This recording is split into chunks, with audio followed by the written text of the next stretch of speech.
ప్రత్యేకమైన. ఈరోజు సాయంకాలం మధ్యాహ్నం నుంచి ఎండకు వడదెబ్బ కొట్టి సాయంత్రము 5 గంటలకు మరణించాడంట. ఆయన ఆత్మ శాంతి కోరాలన్నది తర్వాత విషయం. కుర్చీ తాత అంటే ఆయన నోటి నుంచి ఏ మాట వచ్చినా సత్యం పలుకుతుంది. ఓకేనా? ఈ మాట అన్నాడంటే ఆ మాట ఖచ్చితంగా పలుకుతుంది. అలాంటి మనిషి, అలాంటి కుర్చీ తాత మన మధ్యలో లేడు కాబట్టి నాకు బాధాకరమవుతుంది. ఎందుకంటే ఫ్రెండ్స్, సోషల్ మీడియాలో ప్రతి ఒక్కరు మా టీము కుర్చీ తాత నాతో పాటు కూడా చాలా బాగా మాట్లాడాడు. ఈరోజు బాధాకరం, ఆయన మా మధ్యలో లేడు కాబట్టి బాధాకరం.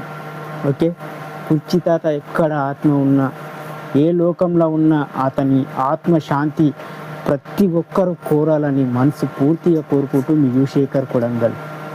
బాయ్ సొక్కు సామాలేకుం యుశేఖర్ కొడంగల్. आज कुर्ची ताता मर गए, जो डायलॉग बोले ना, कुर्ची मड़काबेट्टी डायलॉग भारी डायलॉग है वो, सोशल मीडिया में भारी डायलॉग है. जो महेश बाबू सॉन्ग में निकाला, कुर्ची मड़काबेट्टी सॉन्ग गाना आया, जो डायलॉग मारा कुर्ची ताता, उसमें डायलॉग में जो वायरल हो गया डायलॉग. ठीक है, मुस्लिम है मगर मैं बात कर रहा हूँ उसका तरफ से. अल्लाह ताला सब उसका घर वाला को सब अच्छा दुआ देता बोल के मैं मोहब्बत कर रहा हूँ. ఓకేనా? ప్రతి ఒక్కరికి చెప్పేది అందరికి అర్థమైనట్టుంది.